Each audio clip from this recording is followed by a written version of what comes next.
warahmatullahi wabarakatuh. Halo sobat, jadi kali ini ketemu lagi sama kami di podcast favorit kita. Yang kali ini kami kedatangan tamu spesial yang akan membahas mengenai bongkar rahasia menjadi mahasiswa anti mager dan sukses itu mudah. Nah, kali ini kita kedatangan banget tamu spesial kita yang pastinya pembahasan kita kali ini bakal oke banget dan juga bakal termotivasi khususnya buat Gen Z yang lagi masuk ke dunia perkuliahan. Nah, jadi guys, mereka ini bukan cuma mahasiswa biasa, tetapi mahasiswa yang sangat produktif, aktif, dan juga berprestasi di kampus. Baiklah, kita langsung sambut saja ya, Kak Davina dan Kak Bila. Halo, Mbak Iba. Halo, Pak. Halo, Kak Terima kasih banyak ya, Kak, udah menyempatkan waktunya untuk hadir di tengah kesibukan mereka yang sangat padat ini. Saja ya hostnya. Jadi kali ini kita akan bahas mengenai mahasiswa nih Kak, yang pastinya emang banyak banget kesibukannya. Boleh dong untuk awal-awal ini kita spill dulu, mungkin dari Kak Davina ataupun Kak Nabila tentang kegiatan apa nih hari-hari ini menjadi seorang mahasiswa. Boleh dimulai mungkin dari Kak Davina ya. Sebenarnya kalau sibuk itu nggak mungkin sibuk aja kayak. Kalau kegiatan Davina saat ini ya seperti mahasiswa pada umumnya, tugas pasti nggak lepas ya Kak dari tugas yang sangat-sangat membingungkan itu organisasi. Jadi saat ini mungkin kesibukannya hanya kuliah dan organisasi saja. Mungkin dari Kak Bila nih kesibukannya di dunia perkuliahan kali ini apa nih? Sebenarnya terima kasih banyak buat semuanya yang sudah menyiapkan podcast luar biasa ini. Ya sama seperti Mbak Davina, Kak Davina, kita sama-sama kuliah pada umumnya ya. Dan juga saya bukan organisasi tapi membangun suatu majelis taklim yang mana di situ juga punya effort yang sangat besar ya. Sangat besar tentunya, bisa membagi waktu juga. Alhamdulillah ya, bagaimana kita pandai-pandai untuk mengatur waktu aja. Iya benar. Sebenarnya kan kalau misalnya kita nggak pandai mengatur waktu, itu tuh emang kadang mepet-mepet banget ya Kak. Nah, boleh dong kasih spill atau tips nih gimana sih cara kita biar bisa memanage waktu itu, mulai dari organisasi mungkin ataupun tadi Kak Nabila ada kajian ya, itu gimana sih caranya biar kita tuh bisa seimbang nih antara kuliah, tugas dan juga organisasi. Dari saya dulu ya. Kalau saat ini kan definisinya cuma organisasi sama kuliah, tapi cumannya itu jangan dianggap sepele ya teman-teman. Tugas kuliah itu nggak semudah itu banyak banget hal yang dikasih. Jadi kalau secara langsung Devina itu kita pikirin dulu nih mana yang bakal kehandle sama kita tugasnya. Jangan jauh-jauh dari seminggu yang akan datang. Mana yang paling deket deadline-nya ataupun yang paling mudah kita kerjain itu kerjain aja. Jangan nanti nggak bisa, gerak, duit kayak kerjain aja yang paling deket dan yang paling bisa kita lakuin. Selanjutnya baru yang agak jauh, deadline-nya baru itu. Jadi terstruktur dengan baik gitu. Jadi nggak ditunda-tunda gitu, kerjain. Tapi pasti ya. Pasti. Mungkin dari Kak Nabila nih. Kalau saya sendiri itu biasanya saya akan memprioritaskan yang lebih dahulu. Seperti perkuliahan, ini kan prioritas ya. Untuk organisasi dan kegiatan-kegiatan di luar itu adalah sambilan. Nah, jadi kita prioritaskan dulu untuk kuliah ini, maka kita kerjakan deadline-deadline yang ada, tugas-tugas yang ada, kita kerjakan satu persatu dan diimbangi juga dengan majelis-majelis taklim yang sedang saya handle ini gitu. Jadi sama-sama dapat lah dunia akhirat. Masya Allah. Keren banget ya Kak Nabila ini. Jadi emang harusnya kita balance ya antara dunia dengan akhirat. Boleh dong nanti dikasih tipsnya dan juga linknya kali ya. Link majelisnya di bawah ya. Oke guys, jadi itu tadi ya pembukaan yang ya cukup menarik dari Kak Nabila dan Davina ini yang kasih sedikit trik buat kita. Nah, jadi dari semua kesibukan tadi nih, apa sih yang paling bikin pusing, yang paling bikin capek gitu dari menghandle semuanya tadi? Boleh mungkin dari Kak Nabila dulu? Oke. Yang bikin capek sebenarnya kita ini di dunia ini memang tempatnya capek Kak Tina ya. Memang nanti di akhirat baru kita ngerasain semua apa yang kita perjuangkan di dunia ini. Jadi memang ada kalanya kita merasa lelah, merasa sumpah dengan kegiatan-kegiatan yang ada ini. Maka dari itu kita harus ada refresh juga untuk diri kita, seperti quality time ya. Dan yang membuat lelah itu sebenarnya karena kita selalu menunda-nunda pekerjaan aja. Nah, kalau kita nggak menunda, insya Allah semuanya akan berjalan dengan lancar, dengan terstruktur ya. Jadi ya jangan menunda-nunda sesuatu apapun itu, karena kalau males itu nggak ada obatnya. Maka lakukanlah. malas itu harus dilawan Ya, harus Kak? dilawan. Nggak boleh dipaksa gitu. Paksa, oke. Nah untuk kalau Kak Vina sendiri gimana nih? Kalau yang buat online, kalau jadwalnya itu tabrakan Kak. Kalau jalan tabrakan itu bingung ya menurut Sofia Miona. Jadi secara tidak langsung kalau tabrakan itu kita lihat mana yang prioritas utama. Bisa nggak kita handle dua-duanya? Kalau nggak bisa, kita harus korbanin salah satu karena nggak mungkin kita salah satunya diberatkan, satunya kayak kita tinggalin, kayak kita nggak ada tanggung jawabnya. Jadi kayak gitu, itu sih yang buat berat kita waktu itu. Emang benar banget ya, kalau saya emang tabrakan itu kayak susah gitu loh. Kita buat milih antara satu atau dua itu emang susah ya kita untuk memilih. Apalagi cewek sukanya maunya terserah gitu kan. Jadi emang sebenarnya emang banyak kebimbangan, apalagi khususnya di organisasi. Kadang kita nggak enak kalau saya mau nolak satu, tapi juga kita harus mentingin satunya lagi. Terus mungkin dari Kak Devina nih, yang paling menantang itu kan pasti ada nih kita yang paling menantang di organisasi. Mungkin dari organisasinya atau dari perkuliahannya, itu pasti ada suatu statement yang emang gimana ya cara mengatasinya gitu, gimana ya cara ngerjainnya, itu gimana ya caranya kira-kira? Oke, ini mungkin keluar dari zona nyaman kayak. Iya, keluar dari zona nyaman. Kadang teman-teman kita itu sebagai mahasiswa itu terlalu takut buat nyoba. Kayak kita udah ada pesimis, kayak pasti aku nggak bisa. Padahal kita belum ngelakuin.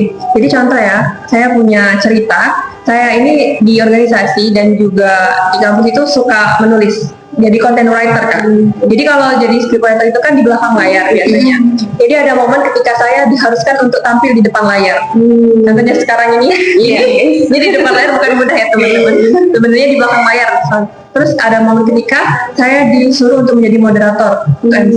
Itu adalah tantangan yang luar biasa karena untuk membangun confidence, rasa percaya diri itu bukan mudah. Tapi kalau kita nggak coba, gimana kita tahu hasilnya? Setidaknya kita nggak ada rasa penasaran seumur hidup, Kak.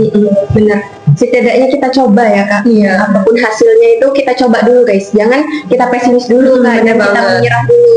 Oke, baik. Ya, mungkin dari Kak Nabila nih. Tadi tantangan organisasi ya. Iya. Kalau saya tantangan dakwah ya. Iya, Saya benar yang sangat dakwah luar banget nih teman-teman ya. Kita kayak mungkin nggak semua orang bisa nih untuk tantangan dakwah ini. Boleh dong Kak Nabila? Jadi memang alhamdulillah dapat ilmu banyak itu di perkuliahan karena kita jurusan dakwah dan komunikasi ya, terutama untuk belajar tentang karakter, terus sifat dan cara kita berdakwah itu bagaimana. Nah, ketika langsung terjun ke dunia dakwah ini memang ternyata tidak semudah itu. Tidak semudah itu untuk kita bisa menjadi dai, untuk bisa mengajak orang, tetapi kita harus penuh dengan hasanah atau mahabbah dengan kita menarik orang untuk bisa menerima apa yang kita sampaikan gitu.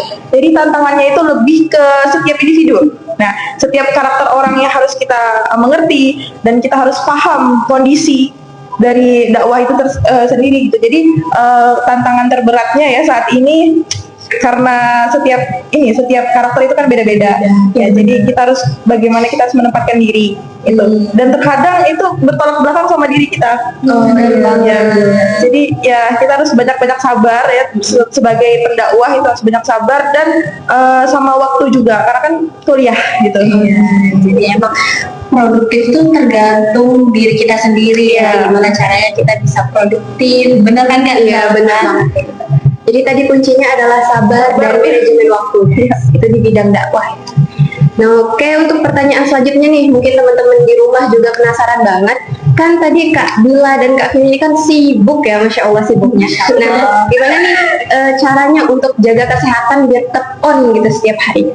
Boleh nih mungkin dari Kak Devina dulu gitu.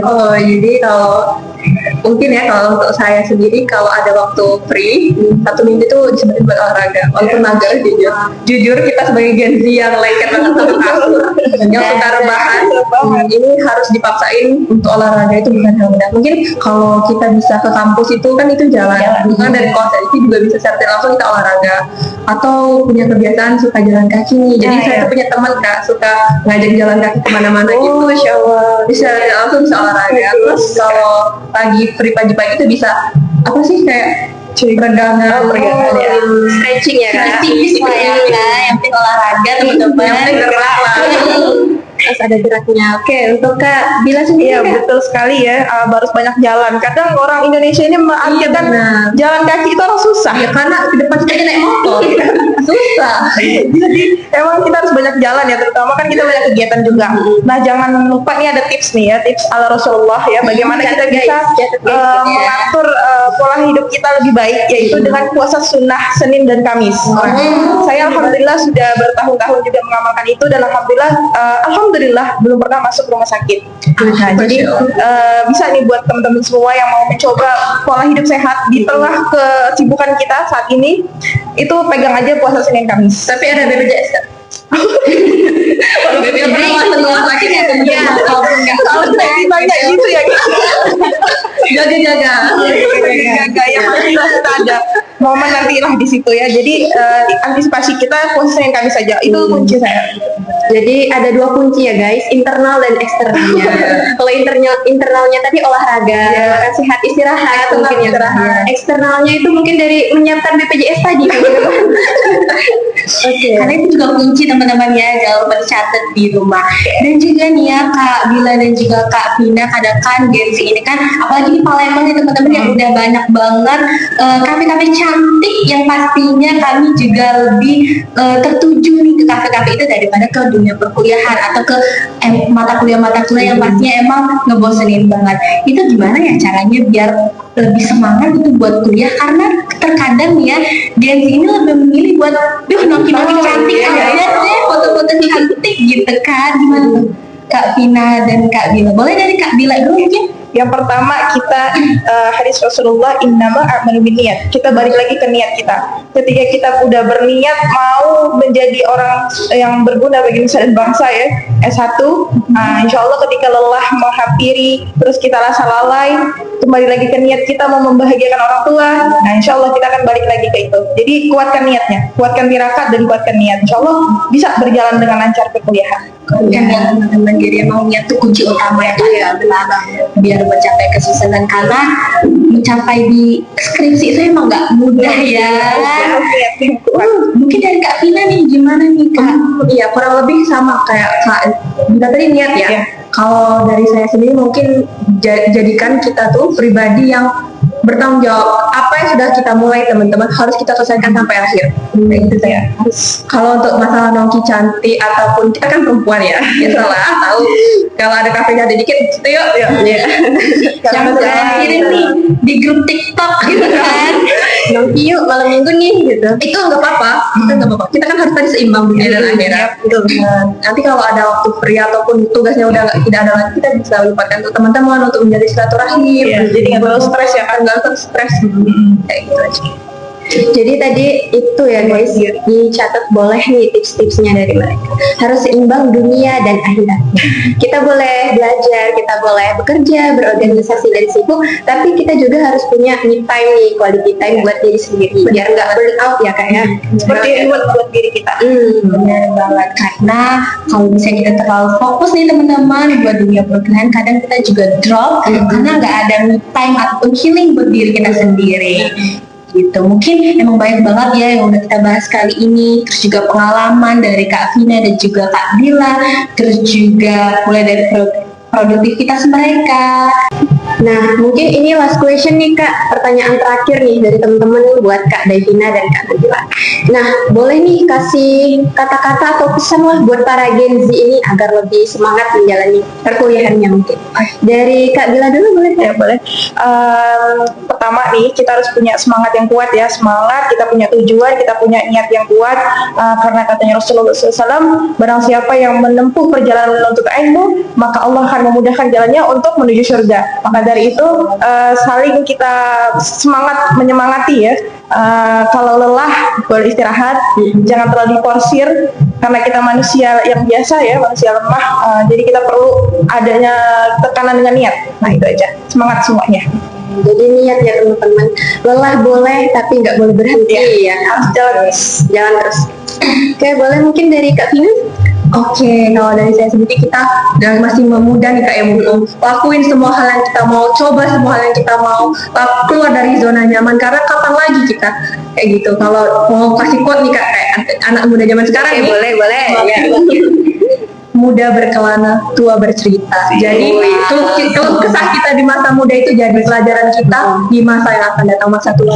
Nanti cerita sama cucu-cucu Iya, jadi jangan berarti masa muda itu tanpa cerita. Jadi selagi masih muda, selagi masih sehat, kita harus explore ya. Lakuin semua hal. Iya, gitu. yang bermanfaat. Mungkin dari kesan dan pesan ini yang bermanfaat banget buat kita para Gen Z dan juga muda-mudi.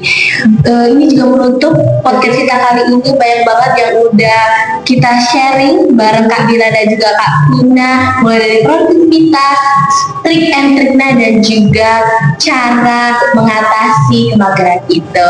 Oke, ya guys, jadi tadi mungkin insight-insight dan tips and triknya boleh nih dicatat, dipraktekkan, diamalkan agar bisa nih mungkin menginspirasi dan menjadi orang yang seperti Kak Daituna dan Kak Bila ini. Oke teman-teman, sampai jumpa di podcast selanjutnya. Saya Syaibah Syakira. Saya Zalfadina. Pamit undur diri. Wassalamualaikum warahmatullahi wabarakatuh.